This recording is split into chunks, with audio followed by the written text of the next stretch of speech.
Valdecir Soligo, Pedagogia. Quando que você começou a trabalhar na Unioeste?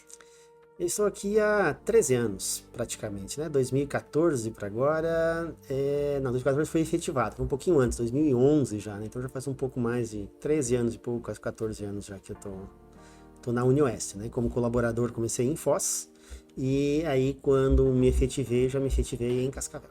Qual que é a sua área de formação? Eu sou graduado em História pela Unioeste. Eu me formei em História em Marechal Cândido Rondon na década de 2000, né? Peguei a greve dos 6 meses ainda, foi naquele período ali que eu me graduei. E isso História, né? Depois eu fiz Pedagogia e, por último, Ciências Biológicas. Legal. Bom, você está à frente do SECA e está à frente também aí dos 30 anos da Unioeste, né, no campus de Cascavel. Qual a importância de estar comemorando e estar relembrando a história da Unioeste?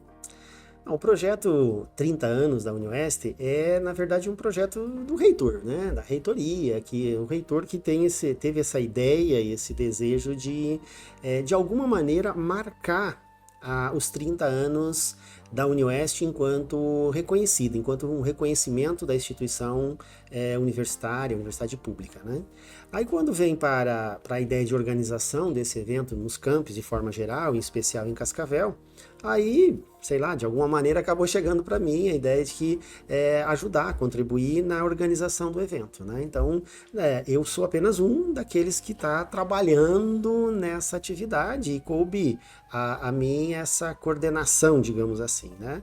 Mas isso é o de menos a coordenação, né? A ideia que eu vejo que é bastante interessante. Quando a gente comprou a ideia do reitor, dizer assim, vamos fazer uma comemoração, porque é importante marcar a data, nós do campus de Cascavel pensamos assim, bom, a gente tem muita história já. Nós temos bem mais de 30 anos, né? E isso faz parte da Unioeste. A gente pensar a Unioeste de 94 para cá é muito pequeno, porque na verdade a gente tem a Unioeste na sua base com outro nome, mas é dali que ela nasce. E aí eu nunca estudei tanta história da Unioeste quanto agora, né? Eu era um leigo, né? Ainda que formado em história, não era, tipo assim, nunca me preocupei em estudar a história da Unioeste. Mas aí quando começa a exigir, né, da condição do momento, exigir entender um pouco da história, a gente começa a se apaixonar pela ideia, né?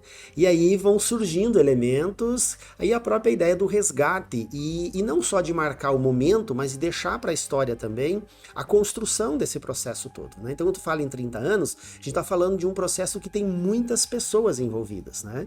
E aí, também por indicação e por desejo da direção de campus, do professor Geiser, que isso envolvesse o maior número de pessoas possíveis, para criar a ideia e criar o sentimento de pertencimento, não só à universidade, mas à própria comemoração. Então como é que a gente faz isso? Vamos pensar numa dinâmica de, vamos chamar pessoas para, de alguma maneira, homenageá-las, né? Então a própria ideia das entrevistas, a questão, fazer entrevista é interessante para marcar a história, mas também para as pessoas se sentirem valorizadas naquilo que elas contribuíram de alguma maneira. Porque todos que passaram por aqui, sejam acadêmicos, sejam professores, funcionários, né? Os servidores de forma geral, tanto da Unioeste quanto externos também, que de alguma maneira participaram, e a população do entorno, eles olham para a Unioeste e assim, a gente tem uma participação nisso, mas raramente são lembrados como pessoas, né? Então, ao resgatar isso, ao deixar isso gravado, né, na memória das pessoas, contribui também para que essas personagens que não foram vistas no dia a dia dessa história comecem a aparecer.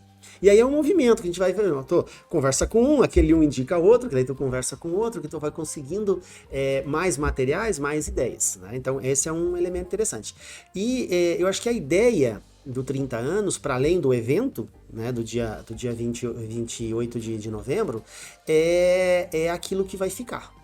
É o material que a gente está produzindo, as entrevistas com as pessoas que de alguma maneira contribuíram, a própria valorização dessas pessoas. Eu acho que isso vai marcar muito mais do que propriamente o evento. Claro que o evento também, a gente pretende um evento que seja legal para as pessoas, que as pessoas se sintam bem no evento, que elas tenham uma noção da grandiosidade que é ser Unioeste nesse contexto, né? De 30 anos com muitas coisas, muitas conquistas, com muitas coisas ainda para vir, mas com certeza muitas conquistas. Então essa é a importância para mim, é trabalhoso, sim, mas também é uma realização em termos de voltar a ser um pouquinho de historiador, né? E nessa história, assim, você dividiu em fases ou se pensou em dividir em fases da Unioeste, da Festival, dos... Nós pensamos assim, a cerimônia, ela nos indicou, quando a gente começou a preparar a ideia da cerimônia dos 30 anos, a gente pensou, e aí também a partir de uma ideia, de um desejo do Geiser, né, enquanto diretor, ele falou assim, a gente podia fazer uma cerimônia um pouco diferente, né, que marcasse, mas que não fosse aquela coisa monótona, de um monte de pessoas falando, e dizendo pouco muitas vezes, né, porque daí você tem um tempinho para falar, um fala mais, fala menos, então você podia pensar em algo diferenciado. Para pensar essa cerimônia, a gente começou a estudar essa história, né, estudar a história. E aí sim, aí a gente chega a um formato de 4 blocos, né? Eu vou chamar de blocos, mas seria assim 4 momentos, né? Um primeiro momento, ainda a Festival, o início da Festival, que a gente chama de nascedouro, né? Quando a coisa está surgindo, é a luta da comunidade cascavelense por uma universidade aqui. Por formar, primeiro, professores, porque era uma demanda emergencial, digamos assim, né? A necessidade de formar professores na região de Cascavel, porque não tínhamos nenhuma universidade, nenhuma faculdade, na verdade, né? Então, quando nasce, a Festival nasce nessa direção, de formar professores. Então, a gente tem lá pedagogia, letras, matemática, ciências, começam a surgir ali os cursos, por uma demanda para lugar. Então esse é o nascedouro, é o desejo da população local em ter uma possibilidade de formar seus filhos, além dos professores, outros cursos que vêm também na sequência, vem com esse ideal. Por que ter que mandar um filho para outra cidade, se a gente pode ter aqui? Né? E a gente está pensando e está falando de uma cidade que ela nasce já com a ideia de centralidade. Né? A Cascavel sempre foi um centro, mesmo no seu nascedouro, né? Ela já passa a agregar outras cidades. E em termos de educação superior também. Né? Então, quando nasce aqui, ele já nasce com essa categoria de agregar outros municípios. Então, o primeiro momento é esse, é o nascedouro, é o surgimento da graduação, do ensino superior no oeste do Paraná. Né? Não só Cascavel, mas o oeste do Paraná de forma geral. O segundo momento, aí a gente já tem assim, de 85 a 94, mais ou menos, que é um período também muito emblemático, que é quando nós já temos cursos de graduação aqui, nós já temos o ensino superior em Cascavel, mas ele é um ensino superior pago. Né? A Festival tem mensalidades. E aí é uma luta dos estudantes e da comunidade de forma geral, mas principalmente dos estudantes, e aí professores e gestores acabam de alguma forma aderindo a esse movimento, né? Alguns por desejo, por acreditar no projeto, outros por não ter muita opção também, acabam aderindo a esse projeto de transformar aquela faculdade em algo maior, né? Algo público. Então começa aí, a primeira questão, o primeiro embate com os acadêmicos aqui foi a questão das mensalidades. Né, que estavam ficando pesadas, o gerir a própria faculdade é difícil porque não tinha recursos. Então aí entram movimentos que vão trazer recursos do governo do estado, por exemplo, para financiar, juntamente com recursos do município, para subsidiar de alguma maneira as faculdades, os cursos de graduação da Festival. Né? Aí quando isso vai ganhando corpo, né? Algo que é mais localizado, ele vai ganhando corpo. De repente aparece nesse cenário a ideia e a necessidade da federalização. Então a Unioeste, antes de pensar em ser uma universidade estadual, ela foi pensada em ser uma universidade federal, né? A Universidade Federal do Oeste do Paraná. Essa era a primeira ideia de universidade pública aqui. Cascavel, o centro, não se discutia, não se pensava com tanta força no início a ideia de uma universidade multicamp, mas sim uma universidade federal. Né? E aí, provavelmente, ela veio crescendo nesse ponto. Só que o movimento da federalização não se constituiu, né? Ela nunca foi, a gente teve, e aí por isso que eu digo que o movimento estudantil é muito importante nesse cenário, né? Porque vão a Brasília, né? Há o movimento feito lá em Brasília, o acampamento em frente ao Ministério da Educação, né? A conversa com as autoridades políticas do Estado que estão lá, então deputados que estão acompanhando também essa comitiva, mas não se concretiza na Universidade Federal porque, na época, o governo federal havia decretado a impossibilidade de criar qualquer tipo de universidade federal pelo Brasil afora. Então estava proibido, legalmente não tinha como fazer.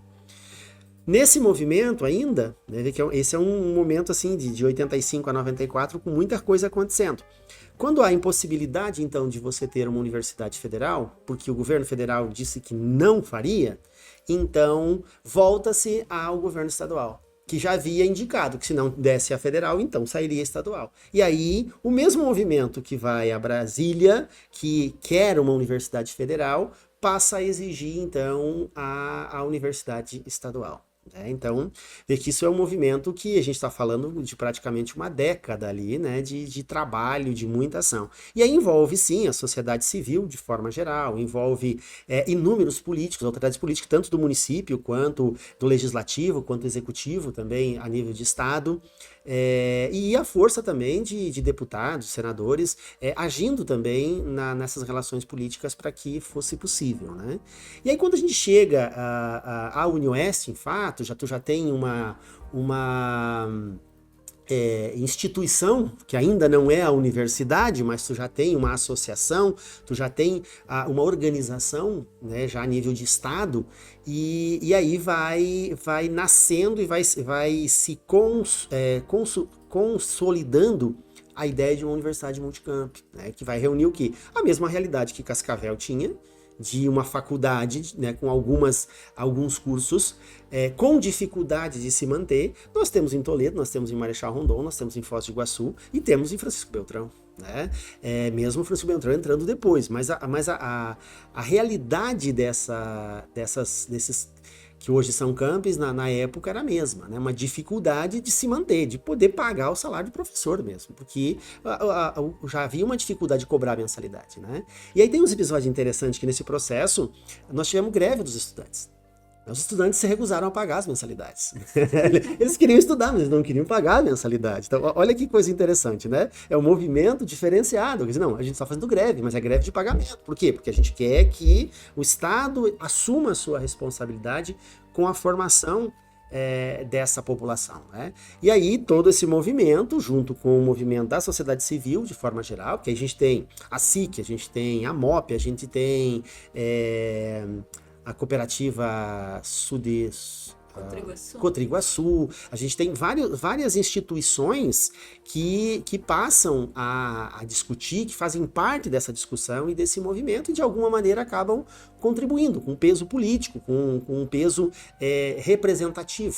Né? E aí nascem cursos como de engenharia agrícola, né? Quer dizer, peraí, a gente tem que atender também um nicho, digamos assim, extremamente importante, que é o agronegócio da região, e a gente precisa dar uma resposta a essa população que também está exigindo formação e não precisar mandar esse filho. Então tu vai tendo um processo que ao mesmo tempo que você tem a luta pela publicização dessa universidade, né, tornar ela gratuita, você tem o crescimento. Então aí quando chega em 94 a gente passa a ter o segundo bloco completo, quando a gente tem a universidade mesmo, né? A UniOeste enquanto universidade, já com o seu tripé já organizado, com pesquisa, com extensão e com ensino. No terceiro bloco, o que a gente percebeu nessa dinâmica? Foi o processo de expansão mesmo.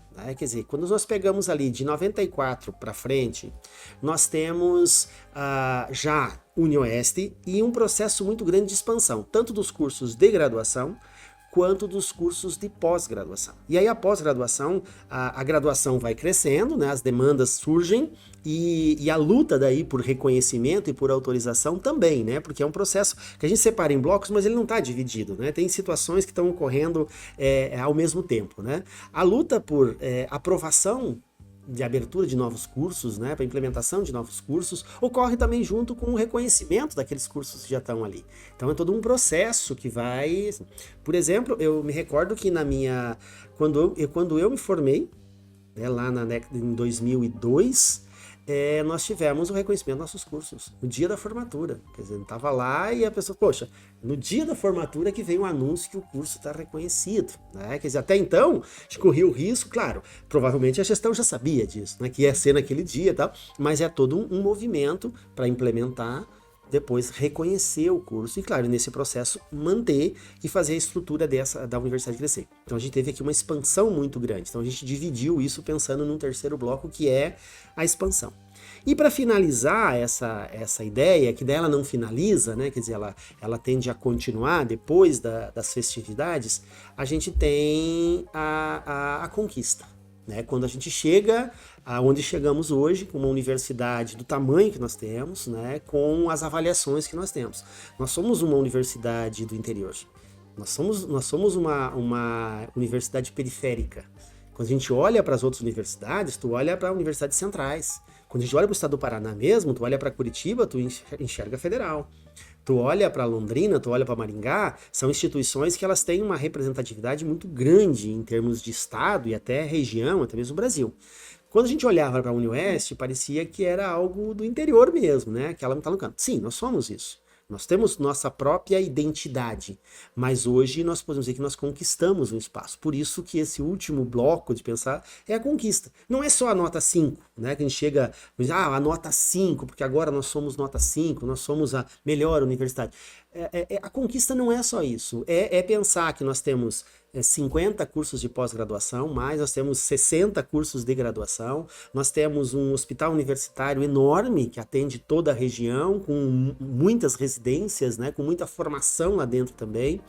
E isso é a conquista de você deixar de ser só uma universidade do interior e passar a ser uma universidade que se apresenta, inclusive, como referência para outros. E a gente pode trazer vários programas que demonstram isso, né? Eu vou citar aqui apenas o programa de educação especial da Unesp, que ele se tornou referência nacional. Quer dizer, isso também é uma conquista, quando você olha para algo que outras instituições passam a consultar aquilo que nós, de alguma maneira, fazemos em casa, né? Que criamos, inventamos, fazemos aqui. Tá? A EAD mesmo da universidade, o tanto que a EAD cresceu nesses últimos anos, né? Quer dizer, primeiro a gente tem lá o patinho feio, ninguém quer, não pode ser, mas de repente ela cresce, ela começa a aparecer, e aí a UniOeste, que é algo regional, que é algo do interior, passa a estar praticamente no Brasil inteiro, em vários lugares com EAD. Então, esses são elementos que fazem parte desse bloco, vamos chamar assim, de conquista. E você estudou aqui na Unesp. Como que foi viver esse momento de estudante e participar da história da Unesp? Olha, assim, eu sou filho de agricultor, né? Então me criei em Guaraniaçu, meus pais são agricultores, né? Eu trabalhei como servente de pedreiro, quando jovem, e a universidade era um sonho. A UniOeste era um sonho e se transformou em um objetivo, porque não, como a grande maioria dos filhos de trabalhadores, seja rurais ou urbanos, a oportunidade de se estudar é a universidade pública. A privada, ela estava muito mais distante. Ainda que hoje a gente tenha um acesso mais fácil às privadas, porque tem bolsas também do próprio governo federal, a gente tem um acesso a mais universidades privadas, elas ainda são caras. Então, para mim, era impossível, porque naquela época nem isso não existia. Quer dizer, você pagar uma universidade era uma dificuldade muito grande, não tinha como. Então, era o sonho de você fazer o ensino superior, né? Ainda sem saber muito bem o que. Eu gostaria de ter sido engenheiro lá no início, eu pensava em ser engenheiro, depois eu queria ser advogado, e aí eu sempre brinco, eu acabei sendo historiador, né? Mas, logo no primeiro ano da faculdade, eu me encontrei. Eu me encontrei não com a história simplesmente, mas com a docência. Eu disse, não, é isso que eu quero fazer, é isso que eu tenho para minha vida, é ser professor. Né? Então já acaba se identificando, não necessariamente com aquela disciplina naquele momento, mas a história me conquistou exatamente aí, quando eu passo a realizar um sonho. Então ainda era muito difícil entrar na universidade, então quando eu entro na universidade, na UniOeste, naquele vestibular, acho que se da minha cidade entrou 2 ou 3, foram poucos, né? Eu lembro que assim, eu fiquei sabendo que eu entrei na UniOeste porque uma vizinha tinha um jornal e viu meu nome lá na coisa, tu passou isso aqui, eu nem sabia, né? E aí foi toda uma mudança, né? Eu já não era nem um molequinho, já tinha ali meus 19 para 20 anos, mas era agricultor, vivia numa realidade ali também de trabalhador braçal. E aí eu tenho que mudar para Marechal Cândido Rondon, não conhecia a cidade, não sabia de nada, mas eu vou lá para estudar e tá, ok, mudo para Marechal e vou viver um pouco dessa dinâmica da universidade. E foi uma experiência muito importante, porque ali a gente aprende, a universidade nos ensina, inclusive, a viver situações diferenciadas, né? E claro, aquela expectativa toda se torna também em dificuldades, né? Você sobreviver, que é uma realidade ainda de muitos nossos acadêmicos até hoje, né? De você precisar sobreviver sem ter de onde tirar dinheiro, né? Porque Marechal Cândido Rondon é uma cidade pequena, não tinha emprego, basicamente assim. Todo ano recebia uma quantidade significativa de acadêmicos, né? As bolsas de estágio eram muito poucas. Bolsas de iniciação científica, muito menos ainda. Então, a gente tinha muita dificuldade. Aí, claro, hoje a gente tem muito mais, a gente conquistou muito mais espaço, a gente tem muito mais. Não é suficiente, mas a gente conquistou. E mesmo assim tem uma dificuldade para sobrevivência. Tu tem que trabalhar para poder se manter. Mas o curso em si foi muito bom, ele foi muito, ele ensinou muito aquilo que a universidade nos ensina, né? Que é ter objetivo, é produzir conhecimento, é buscar o conhecimento. Bom, terminando a graduação, com 6 meses de atraso devido à greve que a gente teve, né? E a gente brincava na época já, né? Eu tenho 3 anos de universidade, 3 greves. Eu tenho 4 anos de universidade, 4 greves. Eu tenho 5 anos de universidade, 5 greves, né? Então a gente olha para essa história e a gente vê o quanto que isso faz parte da construção, inclusive, da universidade. Se hoje a gente tem o que tem, está relacionado a isso também, está relacionado a esses movimentos de reivindicações, que são, sim, pelos direitos dos professores, mas também pela condição de uma educação pública de qualidade, pela universidade pública, por ter custeio para a universidade. A gente tem situações que os professores estavam dando aula e nós estávamos de greve. Então, porque era uma necessidade, porque não tinha custeio, não tinha recurso para manter a universidade. Sim, a gente teve períodos que a gente não tinha papel higiênico. Quer dizer, essa é uma realidade da universidade pública que às vezes quem está recém-chegado não percebe, mas faz parte dessa história. E dentro do curso de História, uma formação crítica, né, voltada para entender esses processos, foi muito gratificante você poder aprender e poder vivenciar muitas dessas situações, mesmo pagando o preço, né, de perder concurso, porque não formou na época que era para formar, de não poder ter uma condição um pouquinho melhor de vida porque não conseguiu se formar, mas isso faz parte da própria formação do sujeito. E aí, com a graduação em História, eu fui ser professor de fato, né? Não no estado do Paraná, não em Marechal Cândido Rondon, porque eu sempre brinquei que lá, se a gente chacoalhasse uma árvore, caía 5, 6 professores de História para cada lado e mais uns 10 ficavam lá em cima, né? Porque o curso,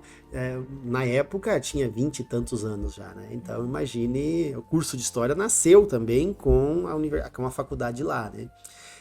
Mas foi a melhor escolha que eu fiz na minha vida. Talvez não escolha, mas é o que eu podia fazer, ter vindo para a UniOeste, né, em termos de universidade, porque eu não tinha como ir para outro lugar. Até ouvi de algumas pessoas assim, mas vai trabalhar, guarda dinheiro, depois tu faz a faculdade. Mas não era isso. E aí aquilo que era um sonho virou, na verdade, um objetivo.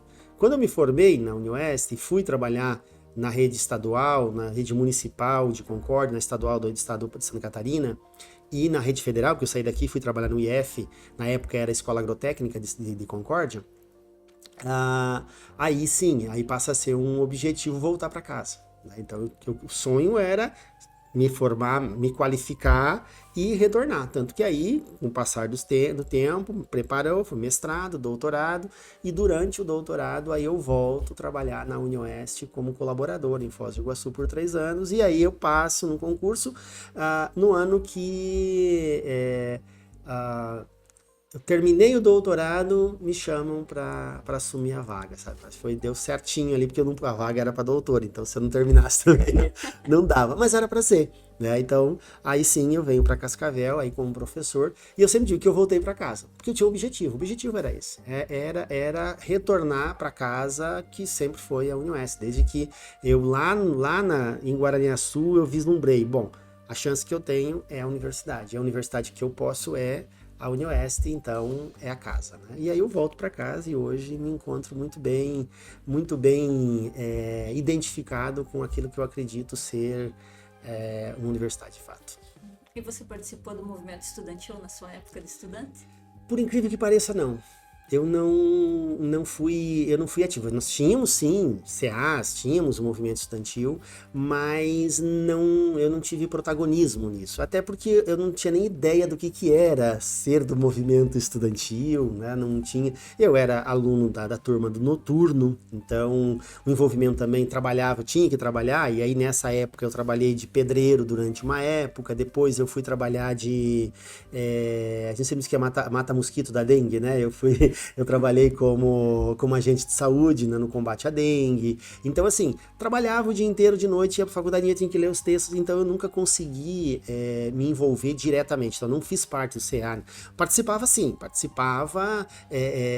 das greves, às vezes criticando, às vezes correndo atrás, às vezes fazendo, mas nunca fiz parte do DCE ou do CEAS como membro, né? E depois que você voltou para a Unioeste como professor, como que foi a sua participação e a sua relação com a Unioeste?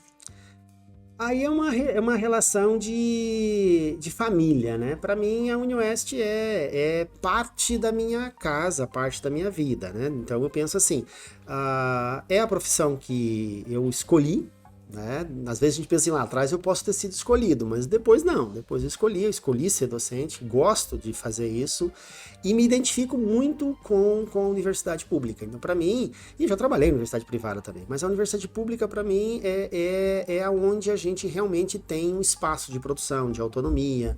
Então, eu olho para a Unioeste como algo que é de responsabilidade minha também. Então não é só pensar, é meu emprego, então eu estou aqui para ganhar o meu salário. Sim, também, é óbvio, é extremamente importante isso, a gente tem que ter reconhecimento, a gente tem que ser bem pago, eu acho que tudo isso faz parte desse processo. Mas para além disso, eu me identifico enquanto algo que me pertence. Né? Então a universidade me pertence, eu sou parte dela e ela é parte da minha vida, então eu tenho uma responsabilidade também de devolver de alguma maneira para a sociedade aquilo que eu também usufruí e usufruo até hoje em termos de Unioeste. E eu acredito que a universidade pública, ela é a oportunidade que a população mais necessidade tem. Né? Então se você olhar para as escolas públicas, são o nosso foco. Nossos alunos da escola pública, do ensino médio, ensino fundamental, eles são o foco da universidade. São para esses alunos que a universidade pública tem que ser pensada e tem que ser feita. Por quê? Porque é dali que a gente pode mudar a vida das pessoas, ofertando para elas conhecimento, a formação de qualidade e a oportunidade de mudar a vida, inclusive financeira. Né, tendo uma profissão. Mas não só isso, mas também formar um sujeito com caráter, com valores. Então, quando você olha para a universidade, olha para a Unioeste, tu vê o tamanho da responsabilidade que é ser Unioeste. Né? Você não é só professor. Você é professor de uma população, de um grupo que precisa da universidade pública. Né? E como eu sou da área da educação, então quando a gente olha para isso, a responsabilidade pela formação do professor de forma geral, ainda que as privadas também façam isso, na grande maioria é nós. Nós estamos praticamente em todas as escolas. Não existe escola da região que não tenha alguém da Unioeste ou que já passou aqui pelo menos em algum momento. Né? Então, quer dizer, a nossa influência enquanto formadores de professores é muito grande. E as outras áreas também, se a gente for olhar, a gente tem gente esparramada pelo mundo inteiro, né? Mas na região está cheio de egressos da universidade. Quando a gente olha para a pós-graduação, entende? Que era outro objetivo e outro sonho que eu tinha de ser professor da pós-graduação, e não só pelo status, né? Mas é professor do mestrado, é professor do doutorado. Claro que isso mexe com o ego das pessoas também, isso é interessante. Mas também pela possibilidade de você fazer aquilo que fizeram contigo no passado. Né? Quando eu era orientando, aquilo que foi feito, aquilo que me possibilitou mudar a forma de pensar, a forma de trabalhar e também de vida. Né? Então, quando você olha isso, poxa, agora eu posso orientar alguém na pós-graduação, poxa, estou formando mestre, estou formando doutores. Isso, para mim, é muito motivador, né? E mostra o papel da universidade pública. Né, que tem que ter qualidade e que tem que ter umas lutinhas, umas briguinhas de vez em quando, senão a gente perde muito, né? Então, quer dizer, ser um pouco barulhento, fazer parte de movimento sindical, de lutar pelo direito dos alunos, eu acho que isso é a universidade pública. Né? E, obviamente, ter diferenças, ter divergências, né? Porque a gente olha para a universidade, mas é que é tudo difícil. Sim, tem muita coisa difícil, mas tem muita coisa boa aqui também que acontece fácil. Só que a gente tem que conseguir acessar os canais corretos, né? Então, quando a gente olha para a UniOS e pensa assim, puxa vida, o que vai ser daqui 30 anos? Aí vai depender do quê? Vai depender de nós. E só de nós. Não adianta esperar que o governo vá fazer algo. Pode até fazer, mas não vai nos agradar.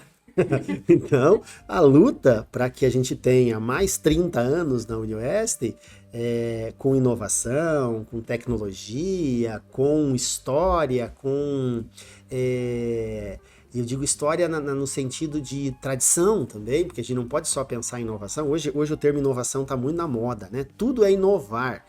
Calma! Tem tradição que é muito importante também, né? Tem o clássico, tem aquilo que não se pode mudar também de uma hora para outra, simplesmente para trocar. O velho não presta, então agora é o novo que vai dar conta. Não, a universidade ela também é um espaço de preservação, também é um espaço do clássico, né? Então, quer dizer, formar alguém que lê um clássico, né, que tem a oportunidade de conhecer uma teoria, é tão importante quanto formar esse mesmo sujeito ou um outro sujeito que compreenda as novas tecnologias, que compreenda esse novo movimento. E aí, quem faz isso é a universidade pública. A universidade pública é responsável por isso. Se ela não fizer, não acredito que outros irão fazer com a mesma qualidade que nós temos condições de fazer. E qual, no seu trabalho como docente, tem alguma situação assim que marcou você? Olha, eu tenho muitas, né? Se a gente for analisar, se eu olhar para a história de eu enquanto professor, né? Eu posso voltar lá no ensino fundamental e tem situações assim que são extremamente interessantes, né? Mas o que mais me marca mesmo de efetivo não é a situação de sala de aula em si, mas situações que aconteceram pelo Brasil afora em momentos diferentes da minha vida, né? Eu estava lá em Guarapuava, num evento de formatura de uma parente, e de repente alguém me chama pelo nome e chama de professor, né? Tu vai olhar para trás, era alguém que foi meu aluno no ensino fundamental lá em Santa Catarina. Né? Então, uma situação assim muito diferente. Uma outra oportunidade, eu estava lá na Bahia. E na beira do mar, né? E de repente alguém que estava comigo, né? Diz assim, alguém falou teu nome. Falei, mas tá onde? Como assim alguém falou meu nome? Eu olho para trás, mesma coisa, né? Alguém, professor, o que você está fazendo aqui? Claro, esse tipo de situação, ela é muito gratificante, porque você percebe, sim, que tu marca a vida das pessoas, né? Eu tenho alunos que moram do outro lado do Brasil e ainda de vez em quando mandam mensagem. Puxa, lembrei do professor, né? Agora com a tragédia da queda do avião, né, que está aqui esses dias atrás, no dia mesmo, ex-aluno mandando mensagem: professor, fiquei preocupado, se tu não atendesse eu já ia ficar mais preocupado, porque eu imaginei que saiu da tua cidade e tal. Quer dizer, pessoas que faz 20 anos que você não vê, mas que de alguma maneira você marcou a vida delas. Então, acho que a docência tem isso, né? O papel do professor tem muito isso. Você marca de alguma maneira a vida das pessoas. Claro que tem alguns que não vão gostar, que tem problemas, sabe? Mas de forma geral, quando a gente anda, né? E hoje eu chego nas escolas aqui de Cascavel, muitas dessas escolas, tanto a rede estadual quanto municipal, eu tenho meus alunos lá, os ex-alunos lá.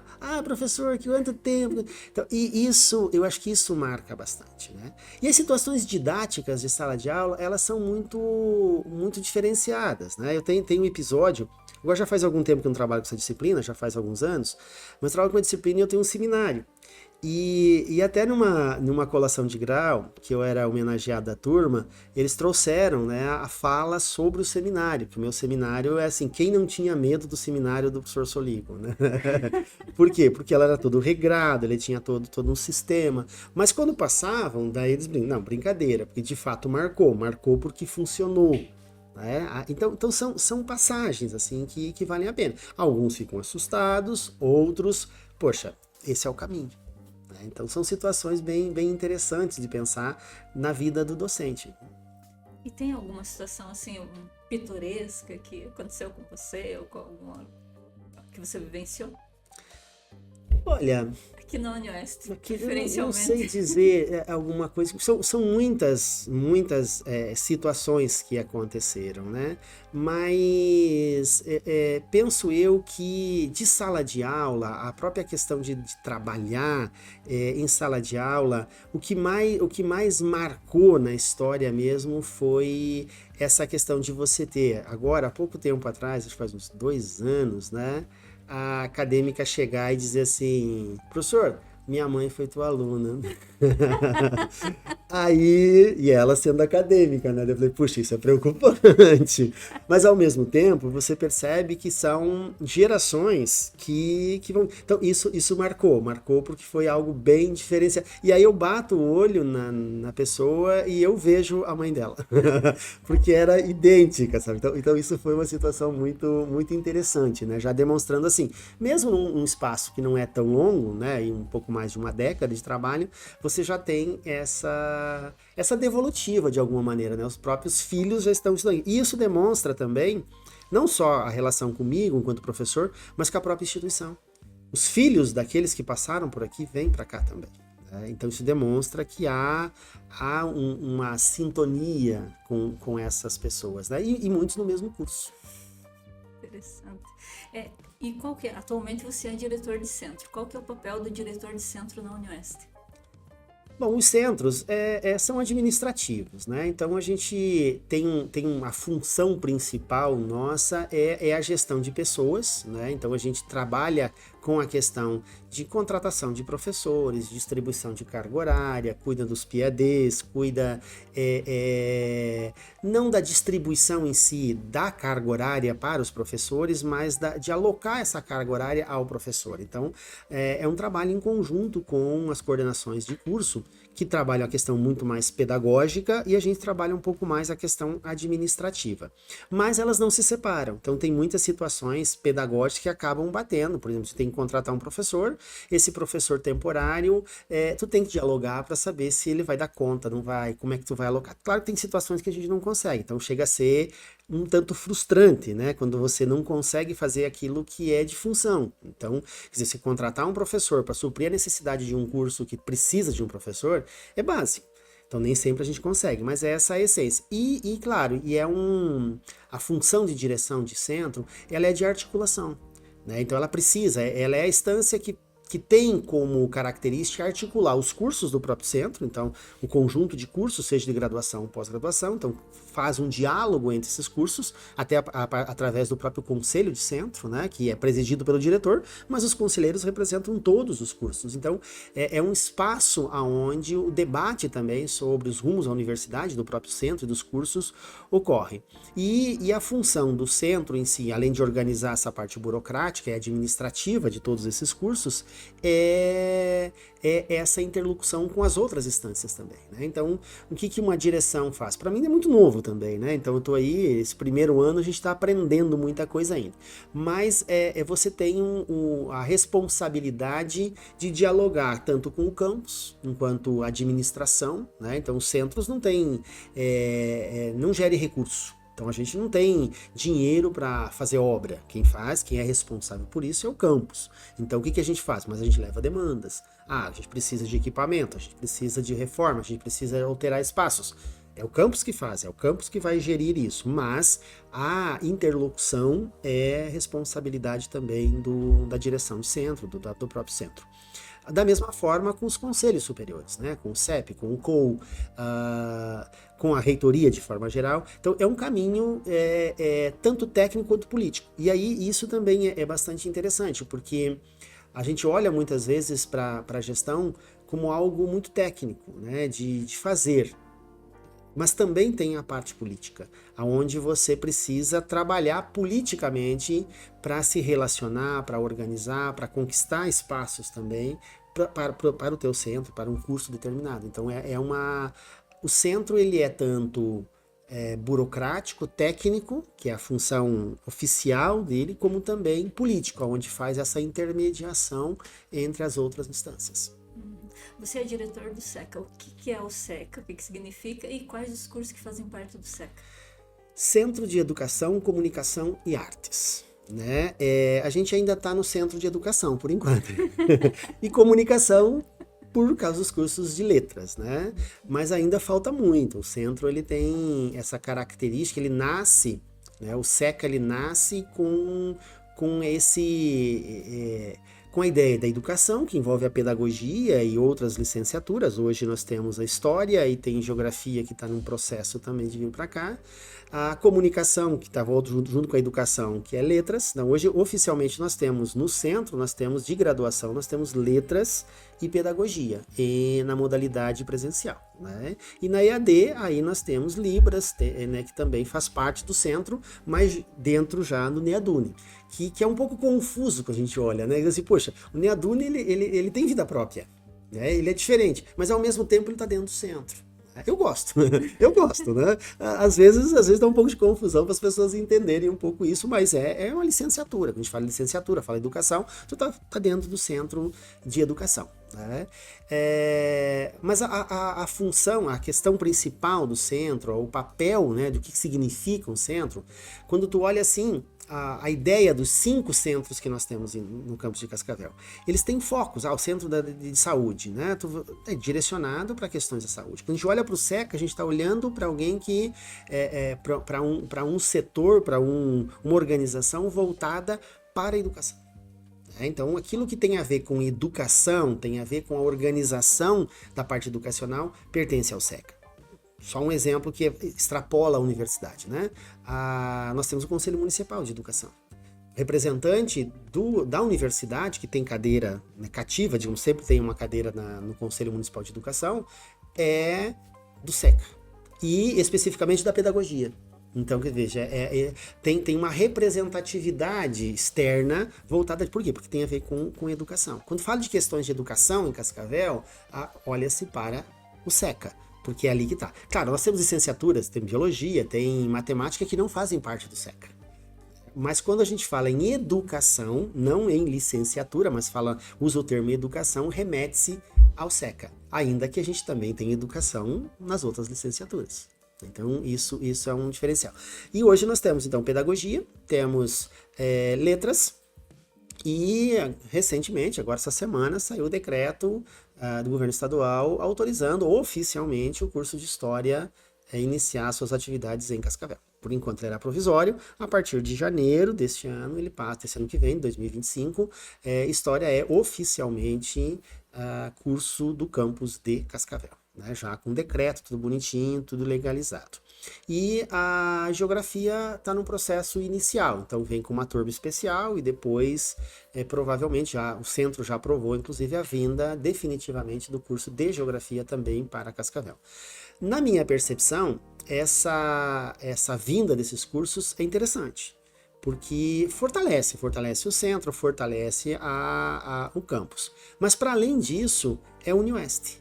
Quer dizer, a dificuldade de manter esses cursos em outros campos tem a ver com a possibilidade da UniOeste manter essas licenciaturas, que já existem, em Cascavel. Quer dizer, a UniOeste não é só campus Cascavel. A gente está pensando também de que a história pertence à UniOeste, pertence à população toda da UniOeste. Então, estar aqui é apenas alocar o curso em um lugar e não tirar de alguém ou trazer. Claro que isso também impacta. Impacta de que maneira? Impacta no espaço, impacta nas demandas, porque a gente passa a ter mais demandas, mas também impacta positivamente quando você traz outros elementos, traz novos alunos que não viriam fazer outro curso, como agora tem história, então eu posso fazer história, depois eu vou ter geografia, talvez outros cursos para frente. Então isso penso eu que é interessante para a universidade. E o SECA é isso, a gente tem uma dívida em termos de SECA com a sociedade de forma geral, que eu ouvi promessas de muitos diretores, né? Muitos não, todos os que passaram pelo SECA que eu conheço, as promessas existiram, né? De novos cursos para o centro, né? Novos cursos como, por exemplo, de artes. É uma demanda que a gente tem há muito tempo. Está, inclusive, no nome do centro, né? Artes, porque nós não temos na região oeste do Paraná nenhum curso de artes. Nós temos algumas privadas que oferecem na modalidade EAD, mas talvez até alguma coisa presencial, semipresencial, mas não tem nenhum curso público.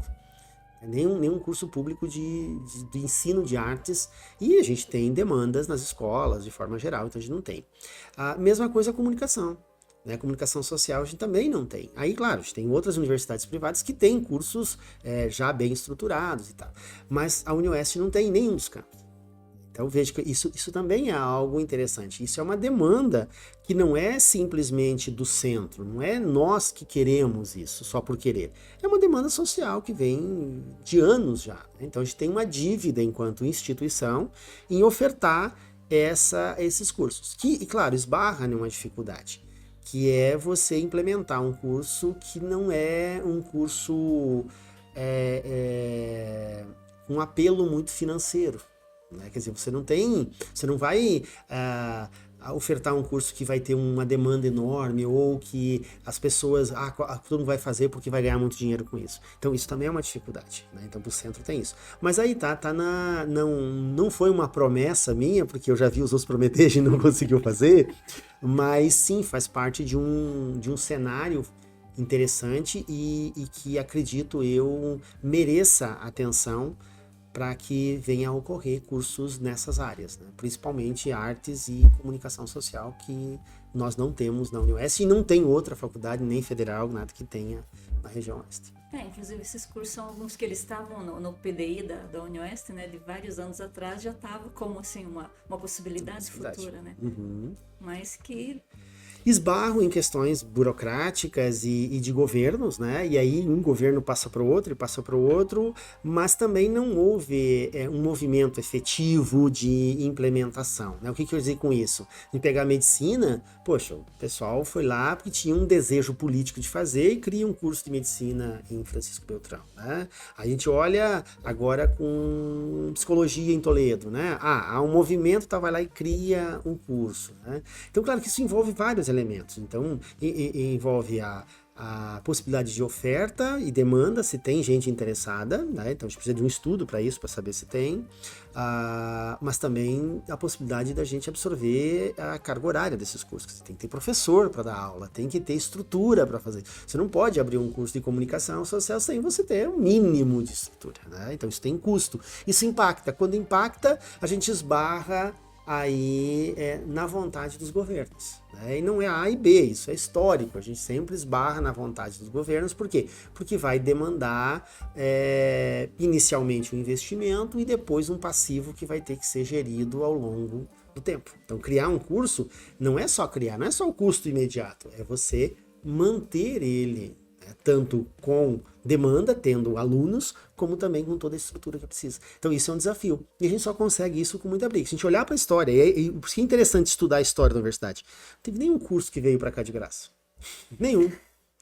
Todos foram na base da briga. Ou na hora de implementar, ou na hora de reconhecer, ou em ambos os espaços, momentos, houve sim uma necessidade, um enfrentamento político para conseguir implementá-los, né? Então é histórico, todos eles. A gente for começar desde o início até os dias de hoje, mesmo os cursos que estão surgindo agora ainda com muito mais dificuldade do que anteriormente, mas também enfrentam dificuldade, eu digo, porque não há perspectiva de abrir curso, né? Então é uma dificuldade até para você propor. E quando abre, você abre já também tendo que dar conta de situações que deveriam vir no pacote, né? Quer dizer, opa, vou abrir um curso, eu preciso de gente. Mas não vem, tu tem que ser responsável para você gerir. Tu vai dizer, governo, eu abro, mas eu tenho tudo que precisa, tu não precisa me dar nada. Então tá, então você abre. Isso é uma política complicada, né? E ao mesmo tempo é um momento que a universidade está se reinventando, né? Ela conquista, mas ela está se reinventando. Então a gente olha também para cursos que precisam ser repensados.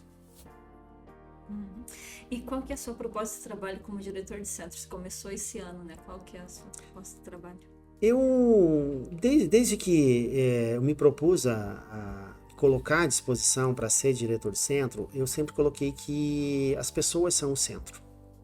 E não é apenas um jogralzinho de palavras, né? Não é apenas isso, mas é a ideia de que cuidar das pessoas é importante, né? Então, o cuidado, o tratamento com as pessoas, o lidar com as pessoas sendo o mais importante. Isso envolve tudo. Envolve desde da relação com os acadêmicos, quanto com os professores, como também na própria dinâmica de buscar condições melhores. Então tu olha assim, quando tu pensa assim, mas qual é o teu projeto? Não, meu projeto não é criar nada de novo, não é inventar nada de novo. Claro, mas também não é ignorar isso, mas é cuidar das pessoas, é olhar para as pessoas. Então a minha preocupação assim, você me diz que as pessoas são o centro. Então o que significa isso? Significa que a gente tem que olhar com cuidado aquilo que a gente pode fazer com as pessoas. E aí nessa lógica de cuidado com as pessoas, às vezes parece vazio. Você fala, mas então tu não tem projeto. Não é que não existe projeto para fazer as coisas. Eu penso sim que a gente precisa modernizar. A gente precisa, e modernizar não significa jogar fora o velho e colocar novo no lugar. Não é isso. Mas a gente precisa olhar com muito cuidado para a nossa instituição de forma geral, não só para o centro, mas para tudo de forma geral, mas olhar também para os nossos cursos. O que de fato nós temos de bom, que a gente precisa manter e tem que investir, mas também aquilo que a gente falha. Uma das questões que eu venho falando há muito tempo e a gente vem trabalhando nessa direção, não só como centro, mas enquanto professor da universidade, é o encastelamento da universidade. A gente viveu muito tempo sobre essa muralha, essa construção de que o ensino superior ele é superior a qualquer coisa e é intocável. Né? Eu penso que não, eu penso que a gente tem que aproximar as pessoas, tem que aproximar da comunidade, tem que mostrar que a universidade pública ela é gratuita e ela é para a população pobre, é para a diversidade estar aqui dentro. Se a universidade não conseguir olhar para isso, quem vai olhar? Né? Uma diversidade social, uma diversidade de forma geral, se pensar, né? Nós somos um lugar de diferentes, são pessoas, e a gente precisa valorizar tudo isso. E aí quando a gente olha para isso, a ideia de pensar em cursos diferenciados. Né? Por que a gente tem que ter um curso vinculado a um centro apenas? Por que a gente não pode ter mobilidade de curso? Por que o curso tem que pertencer a Beltrão, a Cascavel ou a Foz? São questões que a gente começa a colocar. Peraí, mas a gente não pode pensar também? A gente não pode inovar? Ao mesmo tempo que mostrar à universidade o que ela faz é importante, isso a gente vem trabalhando nessa direção, de mostrar que aqui dentro é um espaço sim para a comunidade vir ofertar cursos de extensão. Tá? A gente tinha até esse pouco dia, agora finalizou o curso de bordado. O que ele tem a ver com a universidade? Absolutamente nada, se a gente olhar para a coisa tradicional. É uma professora aposentada que se propôs a dar um curso de bordado para pessoas da universidade ou não.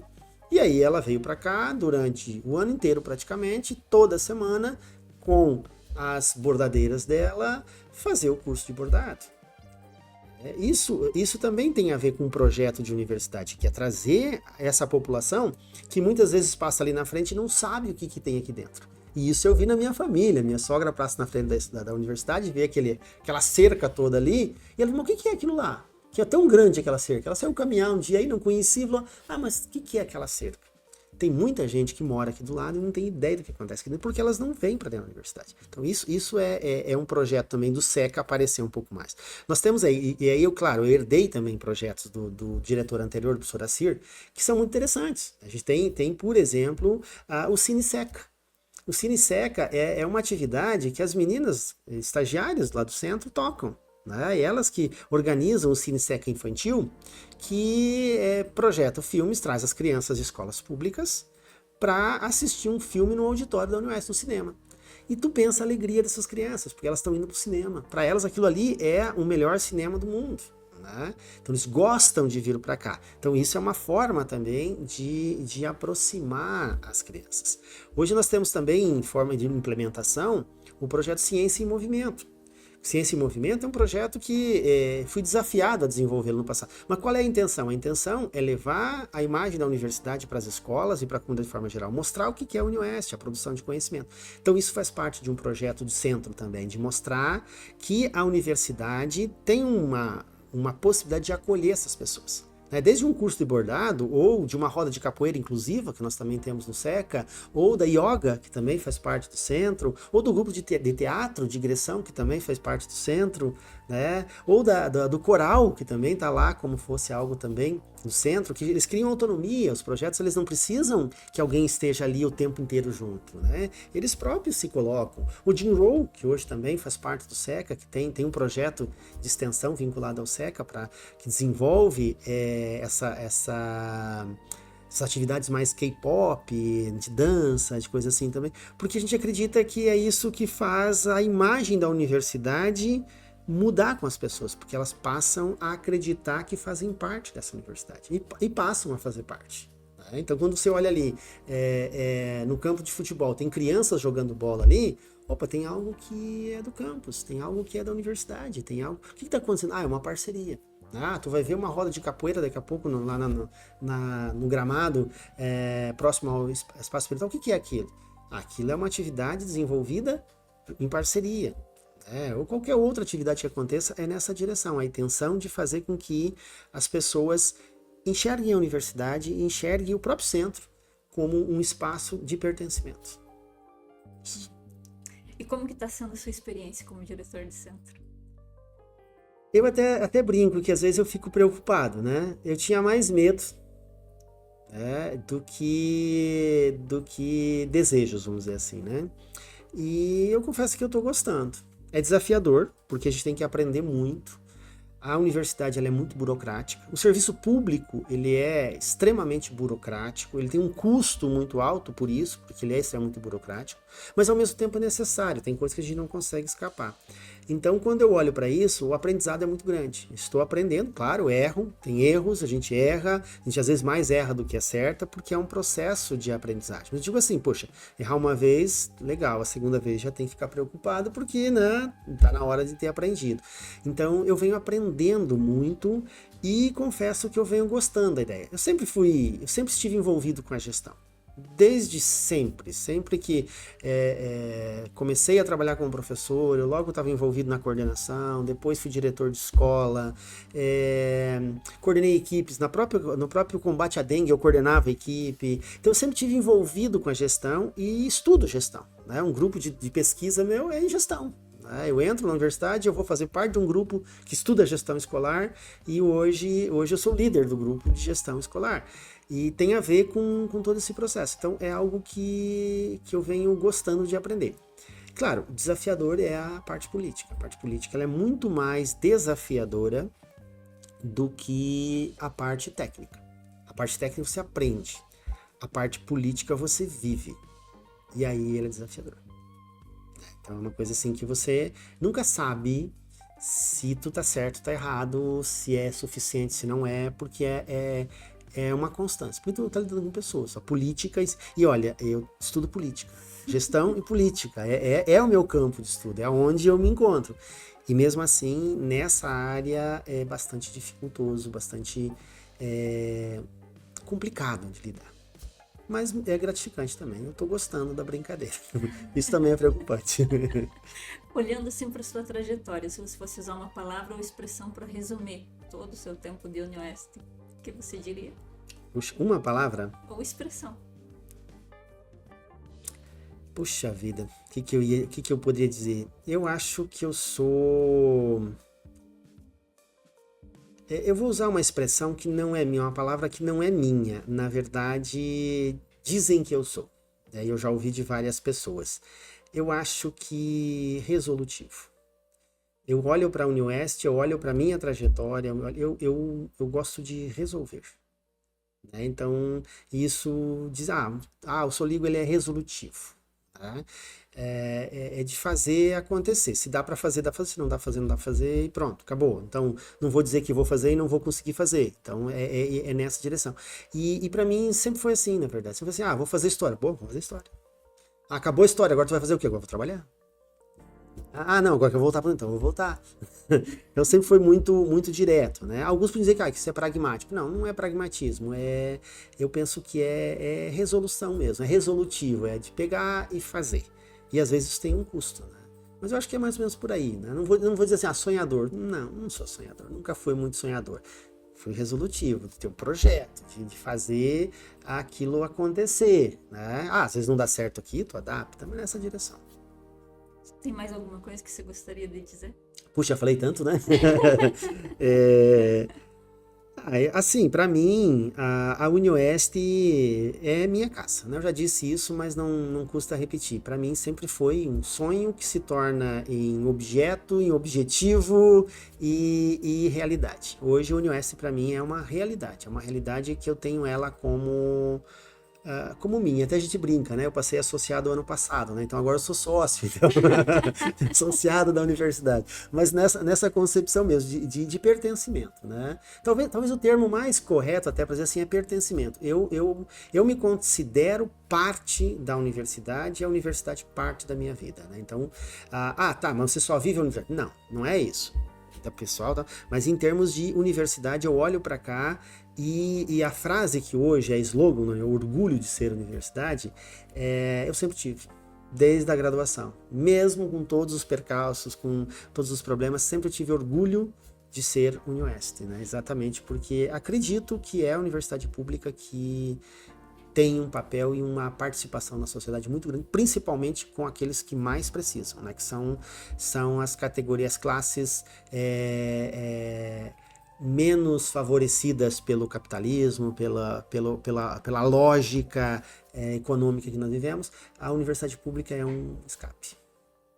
Eu agradeço pela sua presença, pela entrevista e pela participação nesse projeto dos 30 anos da UniOeste. Eu que agradeço a oportunidade.